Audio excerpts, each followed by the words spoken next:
I'd like to first thank our corporate sponsors, Medway Oil and Propane, Unibank, also Milford Tower, and also a grant from the Hotel Foundation support tonight's session.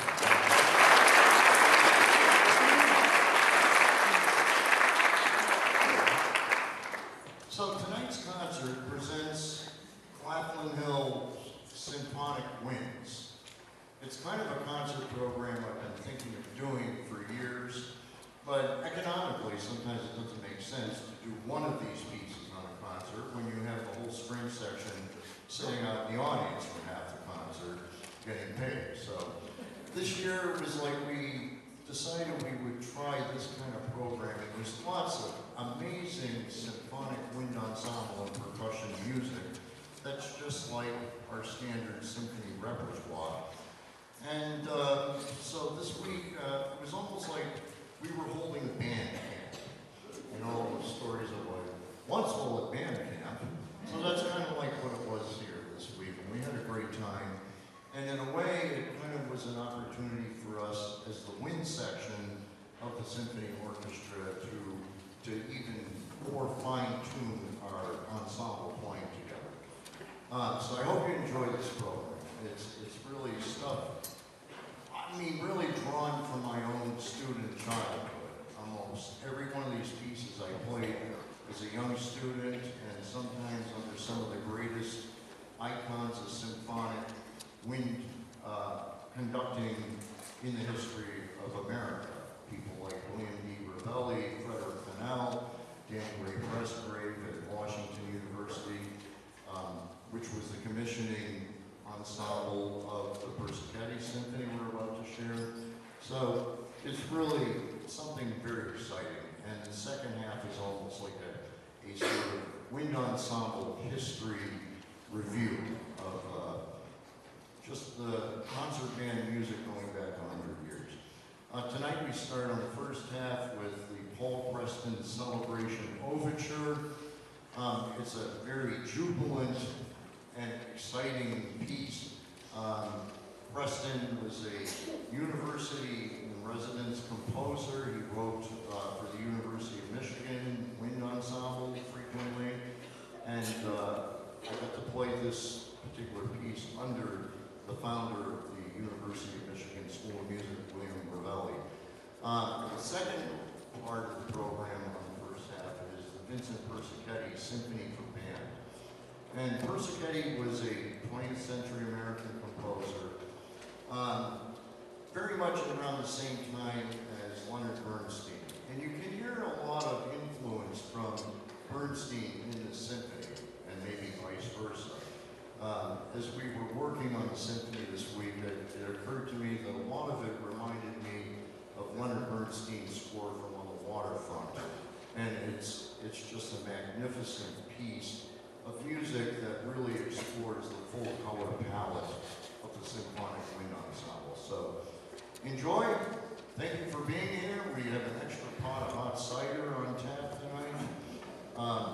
And as you leave tonight, be careful on the steps, because as the temperature drops, things are going to get icier and icier. But I can't thank you enough for braving the weather as well we should. I mean, you know, what's a little snow? We live in New England. And enjoy.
The first Sacchetti Symphony's in 4 movements, so hold your applause in between movements until the end of the symphony.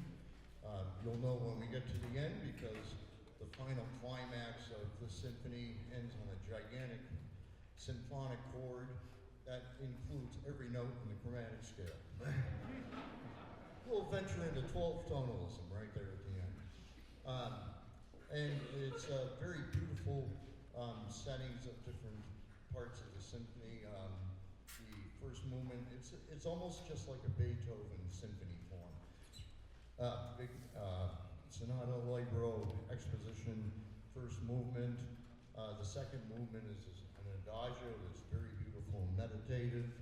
The third movement is almost kind of an homage to Gustav Holst, who will play later in the program, kind of an English Celtic kind of lyrical folk tune melody, and then a really amazing fugal final movement that brings it to a rousing climax.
By the way, I have a old school Pat Patriot logo hat here, as opposed to the new one, so hopefully that'll bring us good juju tomorrow.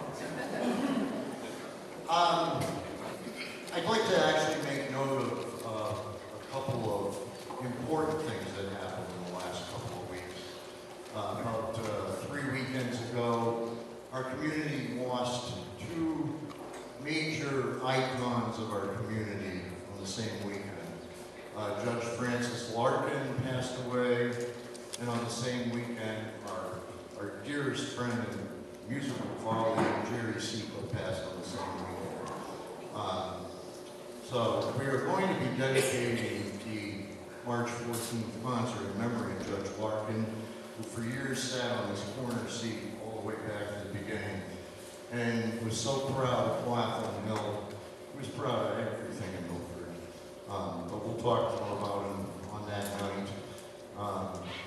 He was a great mentor and a great Milfordian, a great man, somebody that gave me inspiration as a young man starting out. And Jerry Seco was a collaborator with Claflin Hill for many years. We did a lot of really amazing programs with Jerry. And I had talked to him just before Christmas. He was in the hospital at the time, but he was planning to write me a piece when he got home. And down in Florida, back in the days of all the snowbirds going to Florida from Milford for this winter, they used to have a thing called Milford Day at one of the parks in some town there near Fort Myers, I believe. And everybody who was wintering in Florida was from Milford gathered there. And I kind of felt like it must have been Milford Day in heaven a couple of weekends ago. And the judge loved music, so I'm glad Jerry was there with us to make the crossing. So God bless them all. Yes.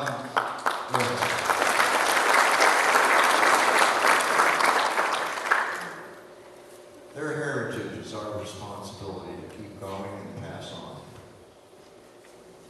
Our next selection here tonight is one of our favorite wind ensemble band pieces that we ever play. We actually do it in the park a lot sometimes because it's so gorgeous and upbeat that even the pop concert audiences in the park in the summer actually really respond to this piece. It's from the pen of Gustav Holst, great English composer.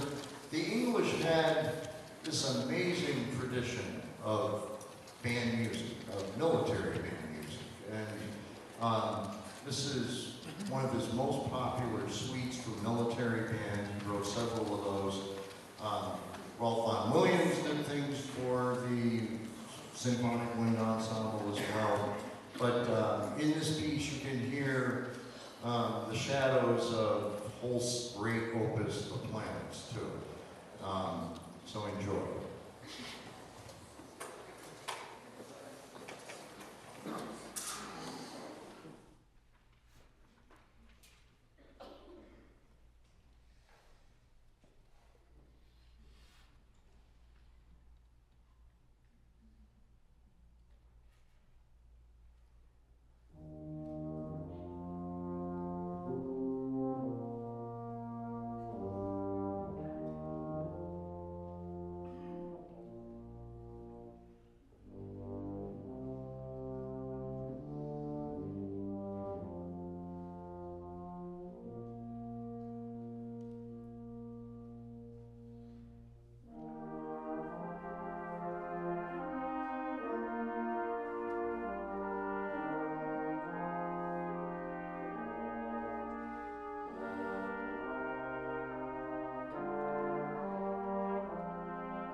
like the music for an episode of Downton Abbey.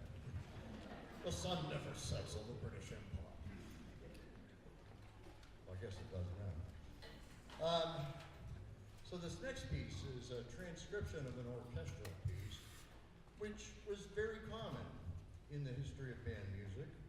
And this kind of harkens back to like the gazebo type concerts in the 1800s, you know? I saw a picture of a band from almost 100 years ago that was here in Milford. I don't know, I think it might have been called something like the Milford Firefighters Band or something, you know? And it's a tradition that we have in America, going way back, like they do in all other countries, but you know, those beautiful Norman Rockwell settings, like we have at Family Night at the Bandstand. And they did all sorts of Broadway medleys or show tunes or dance numbers. And a lot of times they borrowed from the white classical operetta music. So this piece, Poet and Peasant, by Franz von Suppe, is arranged by one of the legendary bandsmen, Henry Fillmore. He wrote a lot of marches. Comes from like the John Philip Sousa era. And the other interesting thing about it is it kind of probably seeped into a lot of what I remember as Saturday morning cartoon music. So it's very kind of dramatic.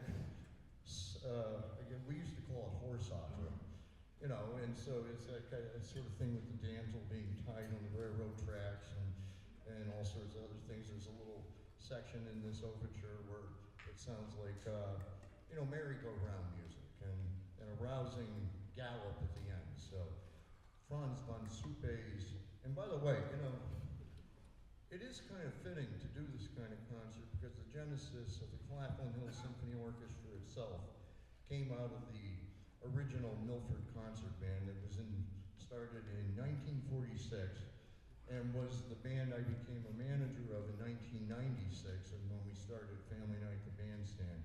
So it was a summer park wind ensemble union band, just like I was just talking about here in Milford, and I happened upon it and kind of asked for a job and ended up running the thing. So, our genesis, our birth for Claflin Hill came out of concert band music.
This next piece I selected is something we actually have been doing a lot in the summer concerts in parks and communities throughout our region when Claflin Symphony Summer Winds visits other towns. It's an arrangement of a good old American standard, Shenandoah. And it's a gorgeous setting of it by a current American band composer, Frank Ticelli. And he has put out a massive output of opuses for symphonic wind ensemble. The piece after that actually was by a Czech composer who actually lived in Connecticut, Václav Nelibel. He was the Frank Ticelli of my youth, turning out all sorts of wind ensemble creations. But Ticelli is today's most prominent arranger of symphonic wind ensemble music, and it is a gorgeous setting, and I thought also it could sort of get us in the mood as we move forward toward the celebration of our nation's 250th anniversary. We were down in Virginia earlier this year, back in June, and didn't quite get to the Shenandoah Valley, but I did stand on the banks of the Potomac up there in Mount Vernon and thought, you know, it's up that way a little bit, and that's that beautiful part of the country. This is Frank Ticelli's setting of Shenandoah.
I actually probably should have pointed out, it's a symphonic wind ensemble concert, but our principal bass showed up this week anyways. She's having a great time, I think. Actually, it's quite common for a lot of composers to sometimes add string bass into the instrumentation of their pieces for symphonic wind ensemble, and we also have the magnificent Mr. Wayne Ward, accompanist of the Greater Milford Community Chorus over here, that's going to join us for part of the next piece.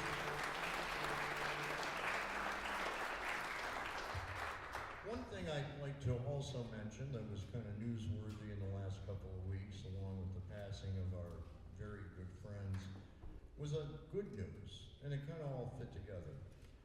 We're relaunching the Claflin Hill Youth Symphonies.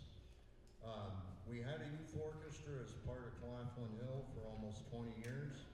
It kind of closed during the pandemic and was impossible to restart, but a number of the alumni of that fabled Claflin Hill Youth Symphonies banded together and came to me recently and said, we want to restart the youth orchestra. They've gone off to music school, they're now music educators and colleagues, and actually, as I tell you this, the sax solo you just heard in Shenandoah was played by Leah Kagan, who was a member of the Claflin Hill Youth Symphonies. And back there, we have Anna Camagello, who was principal trumpet back then, and now she's a teacher also. And with the passing of our friends and the heritage they left us, I felt uplifted in a way that we're going to keep going, that community that those men so cherished and worked so hard to create. And now the next generation of Claflin Hill is stepping up to bring that into reality. So watch news and spread the word. There is a future for all of us, and especially for this. And that's all I have to say about that at the moment. But this next piece, Václav Nelibel, who's a composer from what was then called Czechoslovakia, came to America, and I played a lot of his music in junior high and high school. This piece I actually played under the baton of William D. Ravelli in the National High School Honors Band in 1976. It was one of the scariest experiences I had ever had up to that point in my life. Had a couple extras since, but that was really an awakening into what it was like to actually really work hard as a musician. It's an amazing piece of music. It's barbaric, it's savage, it's triumphant, it's cinematic. You know, if you love the movie music of Gladiator, think of that as you're hearing this. It's just an astounding sound palette of instrumentation that really brings the entire wind ensemble to life. Václav Nelibel's Tridico. It's in 3 movements.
Thank you.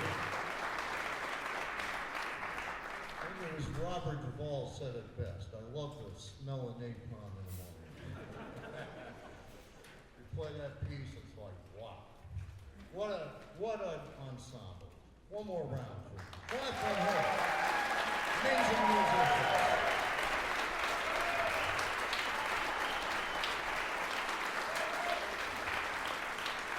Thank you, my friends. I hope you enjoyed tonight's evening. Next year we'll do another interesting February concert. We'll let the strings come back, and then maybe the winds will stay home in that one. But we're going to end tonight sort of a written out encore. We always do Stars and Stripes Forever in the summer in the parks when we visit all these towns. And of course it is the quintessential summer band march.